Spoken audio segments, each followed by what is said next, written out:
अरे यार वीडियो बनाया था, पता नहीं रिकॉर्ड नहीं हुआ यार। पूरा रिकॉर्ड करें, आप दोबारा से रिकॉर्ड करते हैं। चलो ठीक है, देखते हैं। चलो नाम शुरू करते हैं अपना न्यूज़, जो कि मैं इंटरनेशनल न्यूज़ कवर कर रहा हूँ इसमें टोटल। ठीक है, तो पहला है हमारा कि हमारे बीच में अभी यूके और हमारे बीच में फ्री ट्रेड एग्रीमेंट के टॉक्स को शुरू कर दिया गया अगेन। ठीक है ना। लास्ट टाइम हम लोगों ने मई 2024 में किया था। ठीक है, उसके बाद फिर क्या होता है, थोड़ा बहुत इलेक्शन का सीन चलने लगता है दोनों देश के बीच में। उसके बाद से अब शुरू करते हैं हम दोबारा से कि हाँ क्या क्या ट्रेड बोलता हूँ, फ्री ट्रेड एग्रीमेंट के बारे में कि हाँ फ्री ट्रेड एग्रीमेंट आपको सबको पता होगा, जिसमें क्या होता है, if we have a trade with a particular country, तो उसमें क्या होता है, whatever we have export to the particular country, उस पे कोई टैरिफ नहीं लगेंगे और वहां से जो आएगा उस पे हम भी टैरिफ नहीं लगाएंगे। ठीक है ना।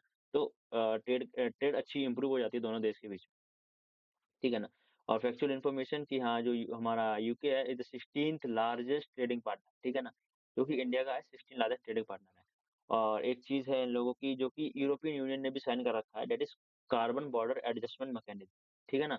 ये एक टाइप का टैक्स होता है जो कि प्रोड्यूस जो भी सामान बनाया जाता है, जो भी प्रोडक्ट बनाया जाता है किसी भी देश में, और जो यूरोपियन नेशंस में, जो यूरोप के जो भी कंट्रीज हैं उसमें एक्सपोर्ट करेंगे।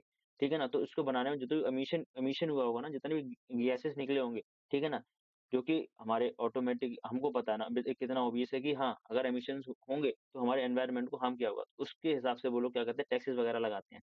तो यूके के भी अपने अपने कुछ नॉर्म्स हैं जिससे वो लगाता है, लाइक जो कि किस पे लगाता है, आयरन हो गया, स्टील हो गया, एल्यूमिनियम हो गया। ठीक है ना। और लेटर ऑन काफी चीजों पे it will go on to cover all products, काफी चीजों पे कवर करेगा। ठीक है। और ये ट्रेड एग्रीमेंट्स हमने स्टार्ट कब किए थे, 2022 में स्टार्ट कर दिए थे, जनवरी 2022 में स्टार्ट कर दिए थे फ्री ट्रेड एग्रीमेंट को लेके विद यूके। ठीक है ना, शुरू कर थे। अब देखते हैं कि आगे क्या होने वाला है। अभी चल रही है बातचीत। ठीक है, और we have already sign the free trade agreement, like Nepal हो गया हमारा, श्रीलंका हो गया, ठीक है ना, बांग्लादेश हो गया, और यूएई हो गया, अभी रिसेंटली साइन किया है। तो हमारे फ्री ट्रेड एग्रीमेंट है, तो इसमें क्या होता है भाई, जो भी हम अपना बायलैटरल ट्रेड करेंगे जिसमें क्या टैरिफ जीरो होता है। ठीक है, ऑलमोस्ट जीरो होता है कि हाँ कोई भी टैरिफ नहीं लगाएंगे। ठीक है। सेकंड वन क्या हो गया, कि जो अभी एक जर्नल है नेचर नाम से, उसमें क्या, उसमें रिपोर्ट आई है, उसमें बोलते हैं कि अभी कुछ टिकेट्स में ऑब्जर्व किया है कि जो सी लेवल है वो 2 सेंटीमीटर से राइज कर गया है। और जो एक्सपर्ट्स होते हैं वो बोलते हैं कि every centimetre rise in sea level, उससे क्या होता है, जो मिलियंस ऑफ पीपल होते हैं वो फेस करते हैं इसके कॉन्सिक्वेंसेस, लाइक स्पेशली फ्लड होता है, क्योंकि ग्लोबल टेम्परेचर बढ़ेगा तो आइस कैप्स होते हैं, जितने भी ग्लेशियर्स होते हैं वो पिघलते हैं, मेल्ट करेंगे तो पानी बनेगा, पानी बनेगा तो भाई फ्लड लाइक सिचुएशन क्रिएट होगी। ठीक है ना। ये एक बेसिक सी चीज है जो कि आप सबको पता होगी। और what are the reasons why the sea level is rising, ठीक है ना, ये हमको पता होना चाहिए कि हाँ सी लेवल राइज हो रहा है, क्यों हो रहा है। ठीक है, वेरियस रीजंस हैं इसके। ठीक है ना। एक तो हम सबको पता है, the global warming is the major cause. क्यों क्यों है, क्योंकि ग्लोबल वार्मिंग आप सबको पता होगा, the increasing concentration of green house gases, क्योंकि हमारे एटमॉस्फेयर में ग्रीन हाउस गैसेस की कंसंट्रेशन इंक्रीज हो रही है। अगर वो इंक्रीज होती रहेगी ना, और ग्रीन हाउस गैसेस करती क्या है, जो भी अर्थ से रेडिएशंस निकलती हैं, जो भी हीट निकलती है उसको ट्रैप कर लेती है। ठीक है ना, उनके पास ऐसी कैपेबिलिटीज होती हैं उसके पास, ग्रीन हाउस गैस के पास, जो कि ट्रैप कर लेती है उस हीट को, और हीट को ट्रैप करती है तो ओवरऑल अर्थ का टेम्परेचर क्या होता है, राइज कर जाता है। अब वो राइज करता है टेम्परेचर तो क्या होगा, जितनी भी ठंडी चीजें होंगी लाइक आइस वगैरह होगी पिघलने लगेगी। तो ये बेसिक चीज आप सबको पता होगी। ठीक है ना। और glaciers mass loss 18% larger than the loss from the green ice. अब और हम जो देखते हैं ना, जो ग्लेशियर्स हैं, तो आपको पता होगा हमारा नॉर्थर्न जो नॉर्थ पोल हो गया और साउथ पोल हो गया, वो कंटिन्यूअसली, अरे टोटली वो किससे कवर्ड है, आइस से कवर है। ठीक है ना। और जो ग्लेशियर्स हैं उन्हें 18% कम से कम जो है ना, 18% larger than the loss from the Greenland ice. जो ग्रीनलैंड में जितनी भी आइस है ना, उससे भी 18% ज्यादा क्या करा है उन लोगों ने, अपना जो ग्लेशियर्स है वो पिघल गए हैं। ठीक है ना, तो बहुत सारा लॉस हो चुका है। ठीक है। तो अभी और बेसिकली इस वाले में फर्स्ट वाला कॉज़ इसमें यही है कि हाँ, कैसे ग्लोबल वार्मिंग इम्पैक्ट करती है। ठीक है ना? ये फैक्चुअल इन्फॉर्मेशन है, you can read it out. ठीक है?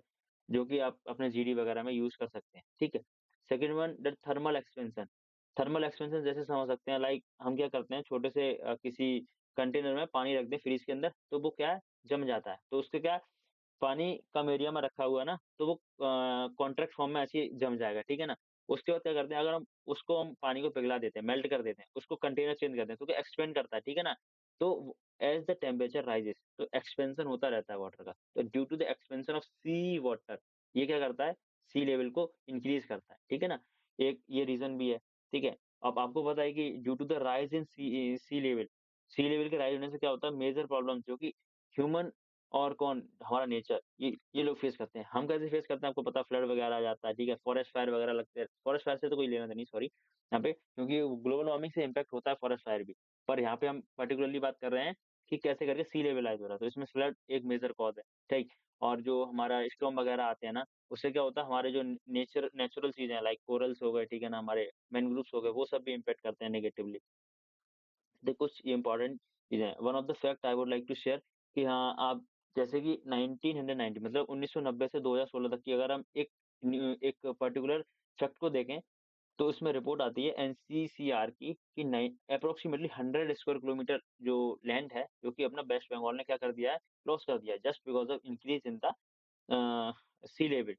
और अभी रिसेंट की बात, जो हमारा इंडोनेशिया है, वो अपनी कैपिटल को शिफ्ट कर रहा है नूसंतारा, क्योंकि currently the capital is Jakarta. उसको शिफ्ट क्यों कर रहा है? ड्यू टू द, क्योंकि वो डूबने वाली है भाई, ऑलमोस्ट डूबने वाली है। क्यों क्यों डूबने वाली है? क्योंकि भाई पानी का लेवल बढ़ता जा रहा है। ठीक है, आई होप आपको ये समझ आया होगा।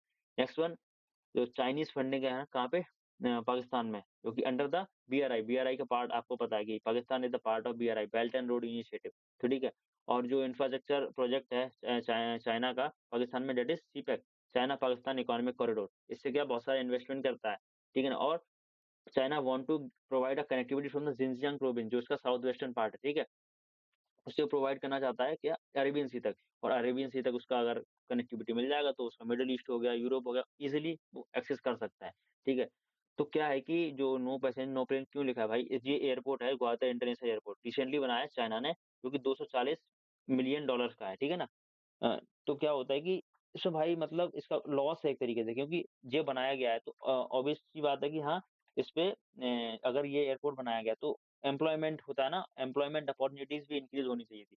उस सबको लेके लोग बैठे हुए हैं भाई कि हाँ, एम्प्लॉयमेंट अब आएगा, बट स्टिल ये प्रॉब्लम पाकिस्तान में अभी भी है कि एम्प्लॉयमेंट की प्रॉब्लम है, ठीक भाई, खाने तक का तो है नहीं भाई, इनके पास क्या ही बताया जाए, खाने तक का तो है नहीं, पर ठीक है। और जो सीपेक है, वो काफ़ी टाइम से आपको पता होगा कि जो चाइनीज़ पर्सनल थे, यहाँ पे काम करते थे ना, आपको देखा होगा जो बलूचिस्तान लिबरेशन आर्मी है, तो वो चाहते हैं भाई बलूचिस्तान में नहीं होना चाहिए, ये बलूचिस्तान के आस-पास ही बना हुआ है। तो एक सिक्योरिटी कंसर्न्स में यहाँ पे काफ़ी ज़्यादा। तो मेजर रीज़न यही है कि हाँ, इन्वेस्टमेंट काफ़ी सारे कर रहा है, तो इसमें चाइना का अपना खुद का लाइक इंटरेस्ट है, वो यहाँ पे कर रहा है। चाइनीज़ पर्सन इसे यूज़ करेंगे, ठीक है ना, इन्वेस्टमेंट करेंगे, जो रिसोर्सेज़ यहाँ के यूटिलाइज़ करेंगे फॉर देयर ओन पर्पज़, ठीक है ना। और आपको पता है कि यहाँ इंडिया के लिए भी खतरा है, क्योंकि चलो मैं उसमें आगे वाले में बताऊँगा जिसमें बांग्लादेश का कवर करेंगे, ठीक है ना? और वरना बहुत एक्सटेंड हो जाता है। ज़ेलेंस्की, और ज़ेलेंस्की बोलते हैं he is willing to give up the post if it means peace in Ukraine, ठीक है? ज़ेलेंस्की बोल देते हैं, जो कि यूक्रेन के प्रेसिडेंट हैं। बोलते हैं कि अगर हमारे यूक्रेन में शांति आएगी, किसी भी चीज़ को, लाइक कोई भी पोस्ट है, कोई भी एरिया को अगर हम उसे छोड़ते हैं, तो वो उसके लिए रेडी एग्री कर जाते हैं। और रिसेंटली आज या कल की न्यूज़ है, जो जनरल असेंबली में वोटिंग होती है, कि कितने लोग सपोर्ट करते हैं कि हाँ, यूक्रेन को, कितने लोग और रशिया को करते हैं।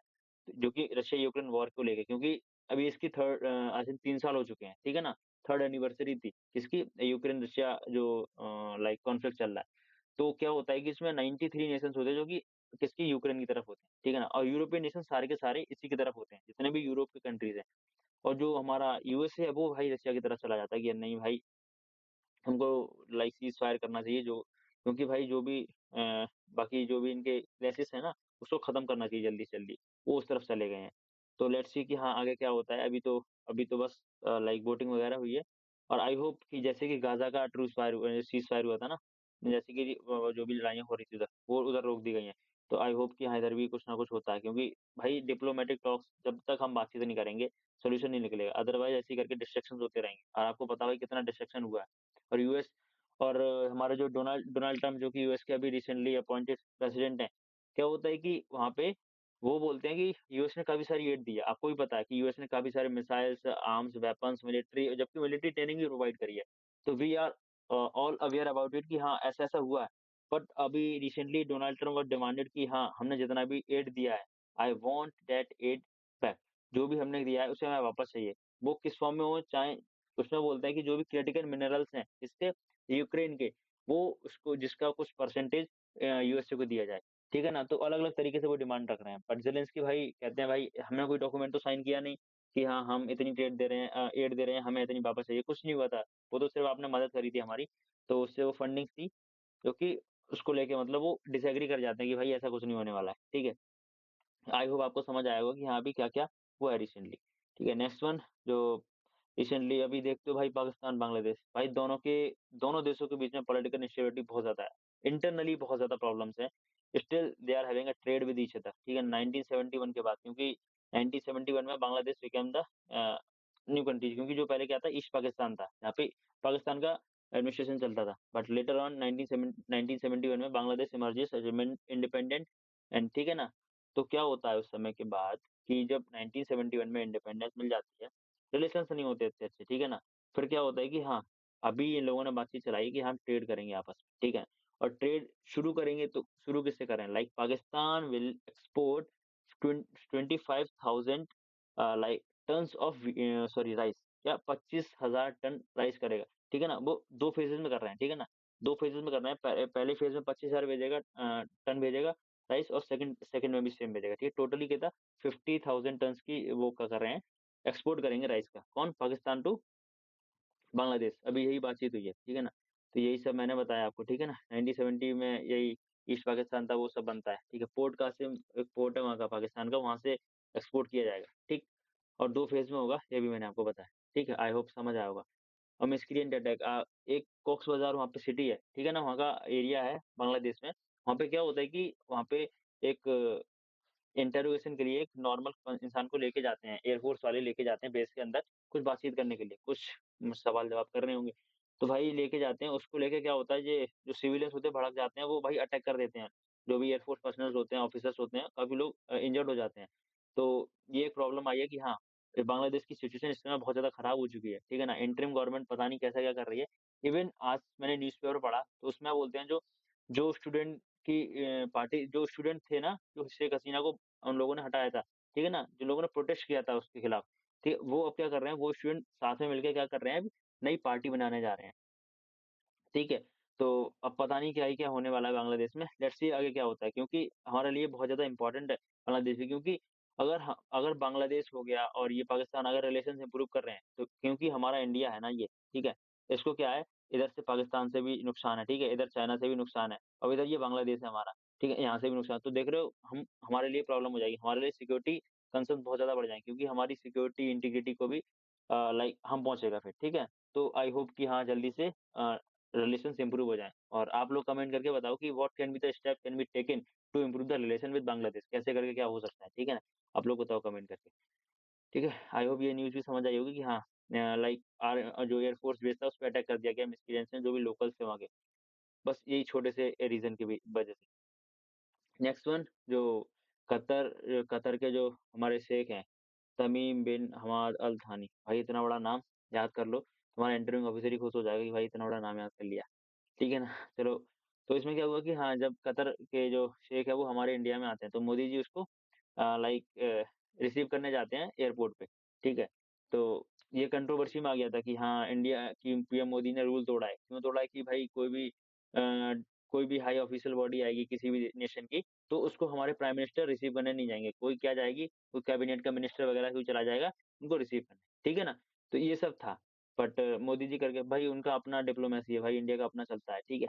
तो हाँ, अब ट्रेड डील्स करते हैं बात कि यहाँ क्या-क्या मेजर ट्रेड डील साइन हुए हैं।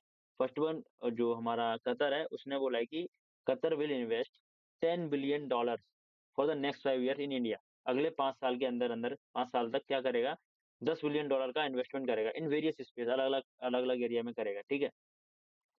Second one they want to also improve their bilateral trade कैसे करके अभी इनकी ट्रेड $40 मिलियन समथिंग है, ठीक है ना? $40 मिलियन समथिंग है।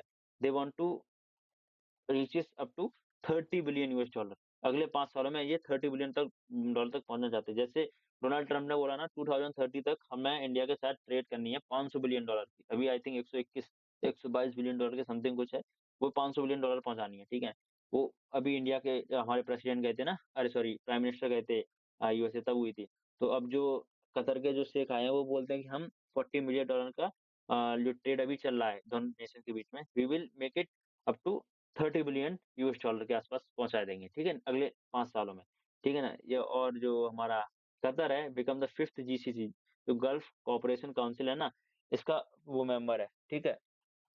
और जीसीसी आपको कंट्रीज़ पता होंगे, गल्फ नेशंस हैं जितने भी, ठीक है ना?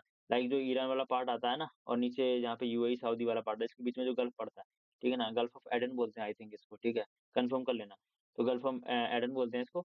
और यहाँ पे जो कंट्रीज़ आते हैं ना, वो सब गल्फ कंट्रीज़ होते हैं। तो जो क्या कहते हैं, एक एग्रीमेंट होता है, लाइक स्ट्रेटेजिक पार्टनरशिप एग्रीमेंट, जो कि इंडिया ने साइन कर रखा है। स्ट्रेटेजिक पार्टनरशिप एग्रीमेंट में क्या होता है, we become the strategic partner with the particular country. अगर उससे होगा क्या भाई स्ट्रेटेजिक पार्टनर बनने से, if we are the strategic partner, ठीक है ना, अगर हम सिग्नेटरी हैं इसके, तो क्या करेंगे, we have some common goals, like India और लाइक यूएई है, ठीक है, उसका कोई कॉमन गोल होगा, ठीक है ना, कि हम भी इस पे काम कर रहे हैं, तुम भी इस पे कर रहे हो, तो we will both work for the common goal, ठीक है, जो भी कॉमन गोल है उसके लिए काम करेंगे, वी विल अचीव इट। और आपस में मिलके, क्योंकि भाई सबके पास अपनी-अपनी स्किल्स हैं, अपना-अपना एक्सीलेंसीज़ हैं, ठीक है ना?